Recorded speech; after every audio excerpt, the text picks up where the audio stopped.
Hey there, welcome to Module 1 for Technology for School Leaders, EDLEAD 6240.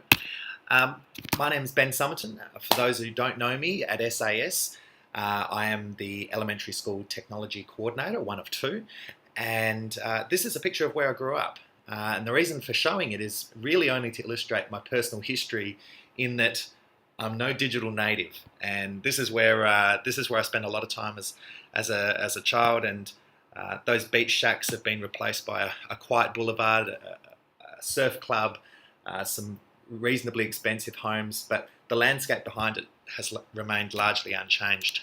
And it's not really the safest beach to swim at. It's a known spot for sharks. Later on, I graduated from university. My first teaching position was in Roxby Downs, South Australia, site of the world's second largest copper and uranium mine. It's a place where I went and protested as a university student, so it was strange that I ended up actually there teaching. And that's where my school was, and it's a small community of about 3,500 people, and it's approximately 7-hour drive to Adelaide, so it's very remote and very hot. I left there eventually, and after staying a lot longer than I anticipated, and I moved into a private school in Victoria, and this was Ballarat and Clarendon College. I was there for a short time. It's when I then moved to Seoul, and this was Career International School, and this actually signalled a rather large shift in my career, perhaps away from teaching English, being an elementary school specialist, history, and then more into technology. And now, of course, I'm at Singapore American School. So my qualifications, I've got a Bachelor of Arts in Professional Writing and Communication. I have a Bachelor of Teaching, Primary and Secondary. I could never decide which I liked more, so I got both. And then more recently, a Master's in Education, Educational Leadership and Admin. My teaching history, I've mentioned some of it. I've taught elementary, I've taught high school, middle school history, same with radio broadcasting. I did some information technology teaching, and I've taught English, and that's really what I specialised in coming out of university. My leadership history, I think my first leadership position was actually as president of Rox FM, which is a community radio station, and then when I moved to South Korea, became technology coordinator, having been employed as a grade 6 intro to computing teacher, and then became technology director. So welcome to the course. I'm looking forward to getting to know more of you as the course progresses. Our major goals for the course are to facilitate constructivist development of student knowledge around the role of technology within schools and the needed leadership qualities to see that tech is used as a tool to improve learning opportunities of students. If you haven't done so already, you need to join. And I mentioned in the introductory email that this course traditionally, when taught outside of the United States, has tended to use Google Classroom. However, we have some of our cohort who are in China this vacation, so gone with something a little bit different and something that I can support you with, and I know well, and that's Schoology. So basically, you need to go to Schoology.com, sign up as a student, and pop that code in there. It's going to be quite difficult to grab that code from a video, so perhaps head back to the email you received from me. I sent it from my UNI email address, just in case you can't find it.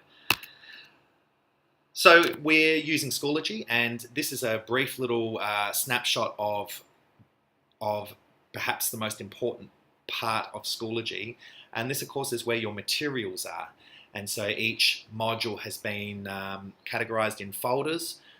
We're avoiding Google, well I am, and the reason for that again is because we've got cohort who are in China. So all of the resources are there. I am using Google Docs, but everything I put in there as a Google Doc, I'm also putting in there as a PDF. The rest of the content is actually hosted by Schoology itself, which aligns rather nicely with the attached rubrics and so on. So you need to get in there and have a little bit of a look around. You already noted that there are some pre-course tasks. This is really just setting you up for success in later activities throughout modules 1 to 4. So we're going to go and have a little look now at Schoology in a bit more detail. So this is actually the landing page. When you sign into Schoology, you'll land here on the updates page. And the updates is actually one of the places where in Module 1, this is the final task actually for Module 1. You can see some people have already jumped in there and done it. Sean and Kelly are already in. The task is basically to look at your personal inquiry. We'll talk about that in a moment, but this is where that goes. All other announcements, major announcements that I make throughout the course, I will be putting right there in the updates, and I'll be making it an announcement. So, which basically just means it'll sit at the top of the page. So, so there we go for updates. You can ask any questions you have of me by coming up to the top here, and you'll see the little people icon. That's a way of just messaging me straight up. Might save the email. You can do it straight out of the Schoology app on your iPhone or iPad or whatever device you have. So that's convenient. A number of you have already started doing that. Okay, so now we go over to our materials, and here they are. And so if you just drop down on the menus, you'll see all of the content there. You can jump into the task itself by clicking. These are all links. And then we go into Module 1. So the first one, let's open that and have a quick little look at this. This is a discussion, and the topic is here. What does technology implementation mean to you in your context? This is the rubric. These are the guidelines. So under notes, you'll see that there's some guidelines there. You know, keeping your word count to something reasonable, and also contributing to the conversation and the dialogue. There is a place to agree, disagree, like or not like, but really this is about a discussion, and it's an exchange of ideas. You can get started with the discussion by simply dropping your cursor there and adding in your piece to the discussion. There are 14 posts already. We're off to a flyer. Okay, so that's a little bit on the materials. I'll go back and just show you one or two other things. At the top here of the materials, you see the cohort contacts. This is important, particularly for when you are trying to connect to one of your fellow cohort members for the video conferencing. Each of you have been asked in one of the pre-course tasks to provide your preferred video conferencing method. So you'll find those details there for the person who you wish to connect to. You'll also find some notes on where and when people will be. So because we're all scattered around the world, you might want to choose someone who's in your neck of the woods. Down the bottom here, we've got our final project, and we've also got our supplementary resources. And so there'll be some additional resources going in here, and as well as down the bottom, you'll see, and with the supplementary resources, I'm just going to keep adding those. As I see perhaps the discussions moving, or content in blogs, or even your topic for your personal inquiry, I will be dropping resources in there if they present themselves as in hard copy to me. Otherwise, I'll be using our Flipboard magazine and perhaps attaching a comment. So, so you'll see here you've got your syllabus and writing guidelines and so on. These are what inform the rubrics that are attached to each of the tasks. On the right-hand side, you'll see your calendar, and here these are all links to the corresponding materials that reside in the materials section.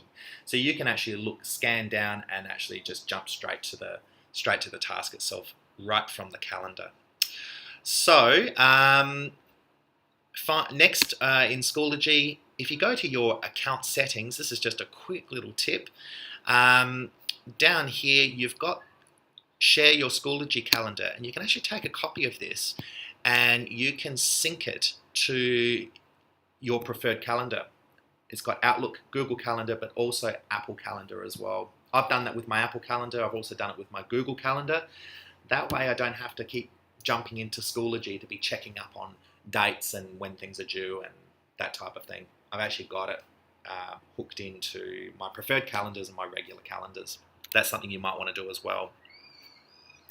Okay, so let's go back to our main presentation. So there's that piece about the discussion. Subscribing to blogs. So in the cohort contacts link at the very top of the material section. All of your details are there, including your blog URLs, your blog addresses. So one of the expectations, one of the tasks, it's not worth a huge amount, but it's there, is to blog. But the reason we're blogging is to develop an authentic audience. It's the reason we have students blogging. And it's a way of exchanging ideas in perhaps a longer format than, say, by other social media such as Twitter. So blogs is an extended, is a process where you can really stretch out your thoughts and ideas.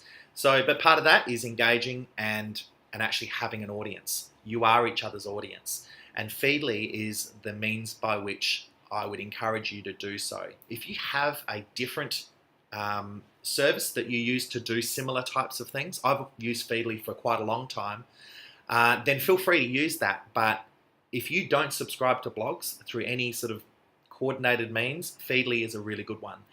And the reason it's good is because you simply take a copy of the URL straight from that cohort contacts spreadsheet linked in the materials section, and you drop your cursor where it says what source do you want to follow. It says search by title, URL or topic. Pop your URL in there and you are now following that person's blog. You can also explore the web. You can add in lots of other content and topics of interest, including things that might be relevant to this course. Feedly has an app, of course, and that makes it most convenient. I don't ever use Feedly from my computer. I only ever use it from my portable devices. So Feedly, get on it. Okay, so, and there's those blog URLs once again, cohort contacts.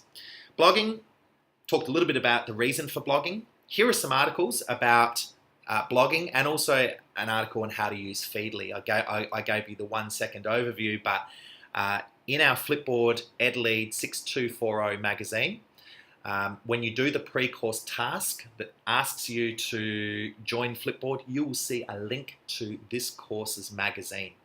And in there, you will find those 3 articles about blogging. How to use Feedly, 5 reasons every teacher should blog, and 9 reasons why teachers should blog. Discussions. So discussions are another major part of this course. While blogs are really about building an authentic audience and engaging with a much broader audience than, say, perhaps just this cohort, discussions is more in-house. So this will be conducted through Schoology, and it's actually a great way in which to develop some of these online communication skills with students too, which is how I've used it in the past discussion rooms to develop etiquette and protocols and those elements of digital citizenship. But for us, this is really about latching onto the ideas that we're each working on and connecting. So this is about connecting with colleagues in a digital medium, and it's an essential skill for leadership. And I say digital leadership, it's really these days just leadership. And one of the main goals is to engage and construct knowledge. So the third arc of this course is around your personal inquiry. So, and it is one of the main goals is to build on your experience and use it as a foundation to take you forward around the topics of leadership and connected to that technology. So I asked you what your future career was, and I know some of you found that a little awkward. That's good, but you need to work backwards perhaps from that. And it's an anchor point that might help to provide some direction, and that was the reason I asked that question, is that it might actually help to provide an anchor point, particularly when you start to look at that final project. So I encourage you to keep that in mind. It was a 1 question thing in a student survey as a pre-course task. Remember, we want to keep coming back to that because it may well prove to be powerful in terms of your personal inquiry. Course readings will be added to Flipboard, as I said, that will explore some of the diversity that comes through your personal inquiry. We're all going to be doing different things. So I will keep adding content to the Flipboard magazine. And by the way, if you would like to be a collaborator on the magazine, that is, you can add content to it as well. That is something I certainly encourage. You just need to ask me and I will have to invite you. Not a problem at all. So, and your personal inquiry is about connecting to your topic and exploring it as much detail. This is something that I would like to see your personal inquiry coming through as a strong thread in all of your work throughout the course. This is not a one-size-fits-all course. Social media. I'm going to encourage you to use social media, and there are some articles that I think help to rationalize or provide the why for that. When you're engaging in social media through Twitter, which I really encourage you to do, please use the hashtags. The hashtags help to bind a topic, and whereas Facebook is really how you connect with people, Twitter is how you connect with ideas and topics. And topics are organized by hashtags. You all have a user account that starts with an @ symbol. Mine is @BenSomerton. But that is not a topic, that is a person. Topics are what we are interested in here. And so our topic is You and I EDLEAD. That is what I would like to see added, because that way I can easily find what you are doing on Twitter. I'm not going to be going through each person's, looking each of you up and seeing what sort of activity. This is not how Twitter works. You and I EDLEAD, that is how it works. So I'll look forward to seeing you active and connecting with people from well outside our cohort via Twitter through the course and hopefully beyond. EdChat is a really good one. That's a huge Twitter hashtag that is used right around the world. That is a great tag if you want to connect with people around a variety of topics. EdChat is a great one to have in there in your tweet. Your audience will expand significantly by doing so. And then there's also CP Chat. It's not one that I use traditionally, but it's one that's been highly recommended to me, so I've included it for your consideration. Module 1, here we go. So the learning target for this week is I can understand the impact of recent technologies as an impetus to change the traditional education system. At last. So it breaks down into 5 different tasks. You hit the blogging hard this week, and this is really to get your voice and get your ideas out there and published, for at least in terms of our cohort to begin with. We're going to open up with a discussion. There are 14 contributions to the discussion already, which is thrilling, and I'm looking forward to reading what has been added today. So far, it's been an interesting discussion, and what I'm seeing in particular so far is that there is this personal context coming through very strongly. So I'm really glad, because that is the topic. And so while some people are taking it more from a systems perspective, others of you I can see in the discussion are really looking at what are the implications of recent technology in your classroom. And so I'm looking to continue down those roads. So your blog post, school change and leadership, tech plan, and peer video conferencing, those are tasks that you can unpack, and I think they reasonably speak for themselves, but there's a variety of content in the Flipboard magazine which I hope will support it. And if you have questions, you can post a comment there with the task itself in the material section. So if you go to blog post number 1 in Schoology, you can add a comment, and that will tag me, and I will respond to it, and maybe it would benefit everyone in the cohort if it's a question that you think applies more broadly. If not, just message me in Schoology or email my You and I email address. Please avoid my SAS email account, because I'm worried that I might lose any emails that you send to me during the vacation, because I'm getting enough of those already from SAS. I don't want to lose yours. So, and then finally your update, which is your personal inquiry. This is getting it up on the front page and putting it up in lights. What is it that means, what is it that means the most to you in terms of technology and leadership? So there we go. So some of the themes that I thought I'd bring to your attention that might help to guide your thinking this week around technology change. These are some of the essential conditions. This is some of the groundwork that kind of needs to be done, or at least considered and thought about in some detail before most forms of technology implementation. I think the first one is probably the most important, which is that shared vision. I'm going to skip to this. This is sort of what reminds me of that, and this is something that I think I would strongly encourage all of you to really consider, no matter what your perspective, what your context, or what your angle is to remember this, that the most important thing is a person, and a person who incites and feeds your curiosity. Machines can't do that in the same way that people can. So when we talk about technology, we're often talking about boxes and cables and rollout plans and infrastructure. We're talking about allocation. But really what we're actually talking about is we're talking about those things. Those are necessary for success. But what we begin with and what we end with and what we constantly come back for as a sign of success, as a measurement, is how is this working with the people who are involved in the implementation. Steve Jobs is this quote from Steve Jobs is an interesting one, and I could have chosen a number of them, and I think one that interests me, or one that I thought captured my attention a bit in relation to this topic, was in relation to how the iPhone was invented. And while many people are many smartphones have been developed since the iPhone, one thing that I think makes the iPhone perhaps stand apart, especially the earlier iPhone, was really that Steve Jobs was really concerned about how can this technology connect with people's lives. That was a starting point for the design of the iPhone. And what I see in lots of other smartphones, other brands, is the emphasis seems to be on what can this technology do. I think that those design thinking principles that are championed by Stanford and used in many schools is a good one to look at, because that's really what we're talking about. When we're talking about technology implementation, we're talking about how does this technology connect to people's lives.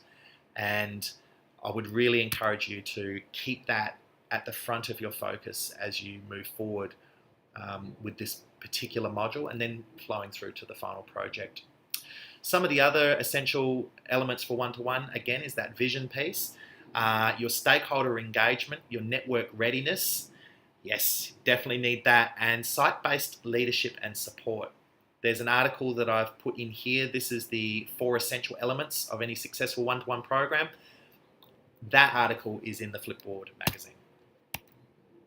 So some suggested readings. I've given you a number of them already. These are all in the Flipboard magazine. But there's an article called Essential Conditions, the 4 elements of any successful one-to-one program, 10 rules for a successful one-to-one classroom, and the 7 pillars of today's digital leadership. There'll be more added. That's what we've got as of today. I'm also providing for you this is a document that I was part of authoring as technology director at Career International School, and this was the introduction or the rollout of a one-to-one iPad program for grades 3 to 5. This is an iBook. It will be in the supplementary resources section in Schoology/materials. It'll be there as an iBook, or it'll be there as a PDF, whichever you find most convenient. There is interactivity in the book, so the iBook does give you the proper experience. And part of it was actually selling the why of the iPad, because when it was presented via iPads, so that was that tie-in. But this really does go through some of the ideas that I'm talking about in terms of implementation and leadership and the essential elements to consider. The program was called One to World, and this was an Alan November inspired concept, and it was really he's really about getting away from talking about technology as, say, in this case, one-to-one, one device per one student. It's a ratio. It's not a vision for technology in classrooms and in learning. Whereas he really championed the cause of one-to-world, one child interacting and engaging with their world. And their world now is a technology-rich world, far from the beaches of Hallett Cove where I grew up. One-to-world is a concept that we adopted for this one-to-one program. And so if you're interested, you are welcome to take a copy, and I've provided that for you. So some announcements. On the student survey, if you initially tried to do the student survey as part of one of the pre-course tasks, you may not have been successful, and that would be partly your fault and partly mine. The The survey itself was only available if you were signed into your UNI email account. And my fault because I made it so. So I've unrestricted that, and now whatever account you're signed into, your SAS, your personal Gmail, or your UNI, any of those will work, and the student survey is there available for you to do. Some other announcements. Again, please refer to the contact spreadsheet located in the materials. For your cohort member who's in your area, time zone, convenient, you've probably already got a buddy, so I don't need to talk about that too much more. If you're having trouble connecting with somebody, please just let me know. All pre-course and Module 1 tasks are now due on the one date rather than being staggered every few days, which I thought logically made some sense. Now, in light of the fact that we are all travelling, and the 11th of June will be that date. Some of you have already reached out and negotiated extensions and different timelines for things. That is fine. The timelines are there really just to assist in your planning and so that you get through in a manageable way. The only hard deadline we have is the 28th of July, which I can't shift. So everything has to be in on the 28th of July. And like I said, articles, if I haven't told you enough already, the articles that I am locating for you based on the modules, but increasingly linked to your personal inquiry topic, will be put in the EDLEAD 6240 Flipboard magazine. And the link is with the Flipboard task in pre-course tasks. And that's where I got the Steve Jobs quote from. Folks, I hope you enjoy this week. I look forward to engaging with your ideas and the content that you start to post on your blogs. And if you have any questions, please don't hesitate to reach out. This won't be the only announcement from me this week, but follow Schoology and you will be well on track with what is going on. Thanks. Have a great week.